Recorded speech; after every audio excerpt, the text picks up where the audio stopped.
Hi guys, so I haven't done a video in ages, really sorry about that, but I've just been so busy.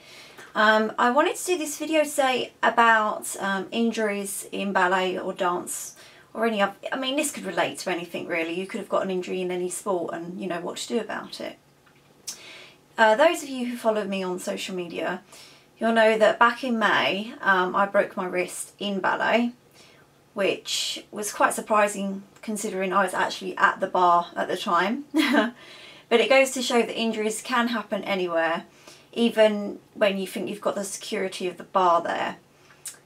This reminds me, actually, I did actually tear some ligaments in one of my feet once at the bar when I was doing a demi-de-tournée in soft shoes, and I just my foot just went a bit sideways, and it just goes to show that the slightest thing can cause injury, and it was really painful to recover from. Now, you'll probably see often professional ballerinas get injuries, some of them get injuries quite frequently, unfortunately, and you might see that they go ahead and try to perform, but I think they soon realise as more further they get into their career that it is best to take time out. I mean, you get some ballerinas that take even a year out to recover from injury. Now, taking that time out to recover is so important, because if you just rush back into dance, I can guarantee you'll just make things worse, or you might even end up with more injuries. Now, let me tell you a bit about my story for those of you who are interested. I'm going to waffle on a bit now and it might bore some of you, but I know some of you like to hear about what I get up to, so let's go ahead with it. I was in class in May. It was the end of May, actually. It was a normal kind of class that I do. We'd done our grade 5 and had our pointe shoes on, and I was at the bar. We was left hand on the bar, and basically we was doing a one-footed releve onto pointe, and the teacher wanted to do an exercise where you baton the front leg out to the front, which, okay, I'd never really seen before, but did it anyways. My left side is weaker than my right, so I was very careful about how I went about it, and unfortunately first one was fine, but the second one, I don't know if it was a combination of not relevating quick enough or my shoe was slippery, I'm not sure, but I ended up falling backwards because my balance shifted too quickly, and I went backwards on the floor and put my hand out, as you do. It's actually called a fall onto an outstretched hand, and it's very common because it's your natural response to put your hand out behind you, but unfortunately a lot of my weight went onto that wrist and I knew instantly that I'd broken it. The pain was immense. I've broken bones before, but not through dance. It was so painful, and it was starting to swell instantly. Now, my teacher thought I'd just done ligaments. I ran it under the cold tap. I went into shock. I was like having cold sweats, my heart was racing, and I was feeling quite sick and just generally not good. My teacher asked if I was going to hospital. Well, of course, definitely. So I made my way to my local hospital, where I had even worse experience. I was kept waiting for a grand total of 5 hours. I had no pain relief, but I literally arrived crying and screaming the place down. That's how much pain I was in. They gave me no pain relief. There was a shortage on doctors at night. Now, I understand the NHS is under pressure and they're not to blame, but it was pretty bad. I had an x-ray. After that, I had to wait again to see the doctor. When the doctor saw me, they said, oh, it's a break. So I was like, oh, okay, can you show me the x-ray? Can you tell me what I've broken? Oh, no, we can't tell you that because basically you have to wait to go to fracture clinic, which you'll get a letter in the post in about 2 weeks' time. Sorry, what? 2 weeks? Now, when I've broken bones before, they usually tell you what you've broken. They discuss, you know, as much as they can about it before you actually go to fracture clinic itself. They put me in a temporary cast, and I can tell you, just even being put in the cast was horrendous. It was so painful. I was sent home with paracetamol. Can you believe it? I was in immense pain. I had really bad swelling, and they sent me home with paracetamol. How bizarre. I went home. The next morning, it got worse. My fingers started to go blue on the ends, which is not a good sign. That's bad circulation. You know what you do. You go on Google and you start to worry yourself. You use Dr. Google, which you shouldn't. But then my friend had actually broken her wrist, and she lived near King's College Hospital in London, which is a really good hospital. She'd broken hers in roller derby on the Sunday, I think it was. So I left it another day. And she had really good service there, so I thought, well, do you know what, I'm going to take myself up there and see if I can get something done about this sooner, because I still hadn't heard from the fracture clinic, and I know it was the weekend, but I was beginning to wonder, you know, I didn't want to wait 2 weeks to be seen. That was pretty bad considering the pain I was in. And I also read online that you should actually get your proper cast put on within a few days. You shouldn't be in a temporary one for 2 weeks. So off I went to King's College Hospital. The first nurse I saw was really sympathetic. She understood completely whilst I came there, you know. She told me to take a seat. It was quite cool. I recognised her from 24 Hours in A&E, which is a programme those of you in the UK might know. They did a series, or well, quite a few series on King's College Hospital before moving to another one. So I sat down waiting. I was only waiting for half an hour. My friend came with me. She was in her temporary cast too. She was due to go to fracture clinic on Monday, which goes to show great service. So I went and saw another nurse from there who questioned why I actually went all the way to King's College and why I didn't stick with my hospital, which was I found quite rude considering I already explained it once. So I explained the situation and I said, like, you know, you can get the x-ray sent, because that's what the other nurse said, from the other hospital. And she said, oh no, we can't. So in the end I had to be out of that temporary cast, which wasn't pleasant.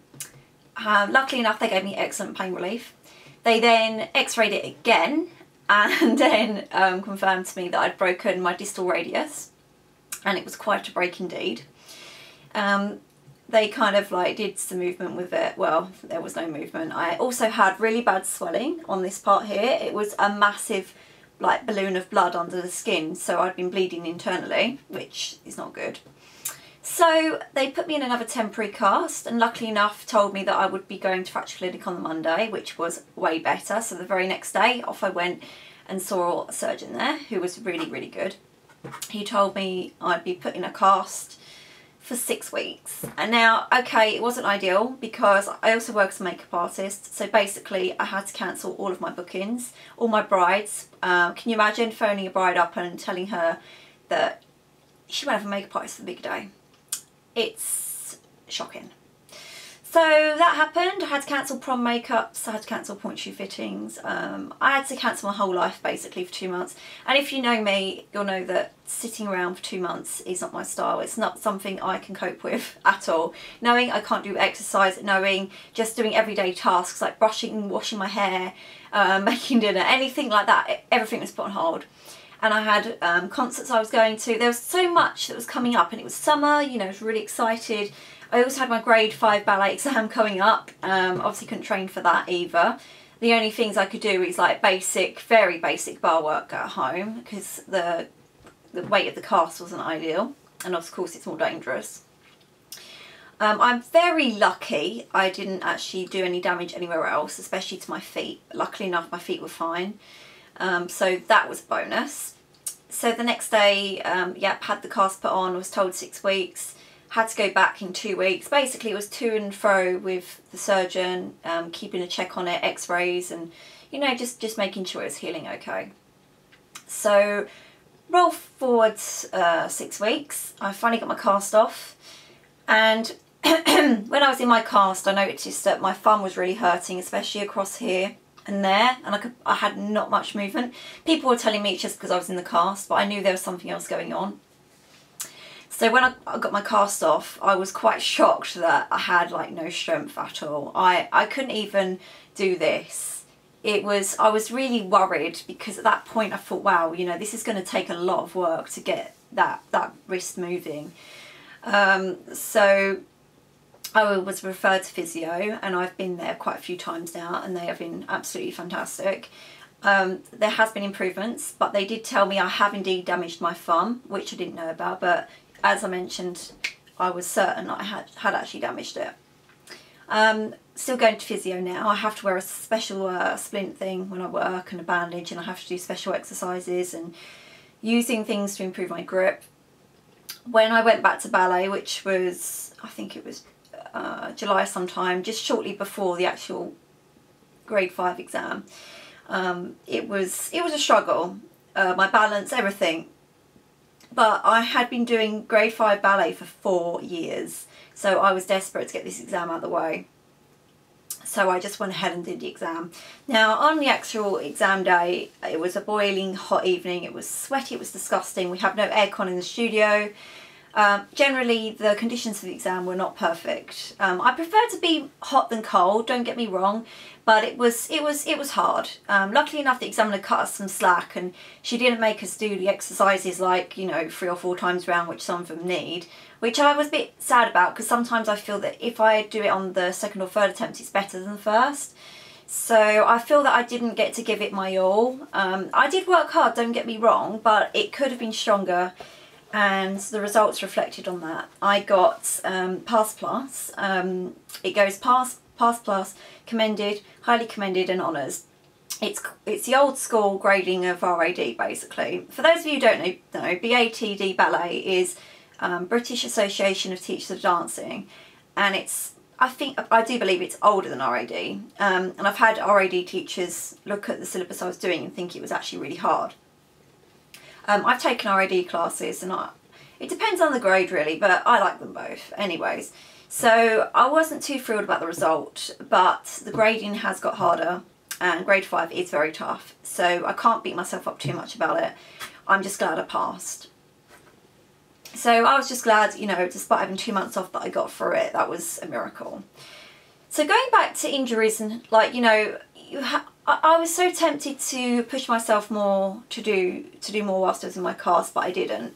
And I'm glad I didn't, because you are more likely to get another injury if you push yourself. It is so important that you go to hospital, you get checked out, you take doctor's orders, and you don't try to push it further than that. Especially if it's feet or ankles or toes. You know, I mean any injury is bad, but in specific, you know, if you're not meant to put weight on your foot, things like that, you know, you really don't want to push yourself. You could end up not ever dancing again. I can't stress to you how important it is. When I did the ligaments in my foot, I took the time off. I just did a little bit of strength work, and it was worth it. It's hard when you go back to ballet after an injury, no doubt about it. It's really difficult, but you will get your strength back quite quickly. I just wanted to, you know, make this video to make people aware, you know, if you have an injury right now perhaps, or, you know, just to make you aware of the future too. And I've even fitted dancers where they haven't rested when they've had an injury, and it's made the time from actually getting that injury better. It takes a lot longer, and they've even had, you know, instances where that injury has never actually healed properly because they didn't do as they was told. So imagine that, if you haven't actually listened and then you end up with an injury that never fully heals, the constant annoyance of pain, and maybe having to take painkillers for it, and, you know, it's just not good really. Now I understand, you know, you might be at dance college, you might have a competition coming up, you might be a professional, have a massive performance coming up, but everyone will understand if you have to take time out, you know, and if they don't understand, then maybe you're not with the right dance school, to be quite honest, because if they're willing to have you risk injury and actually get worse and never dance again, then that's not very professional at all, to be honest.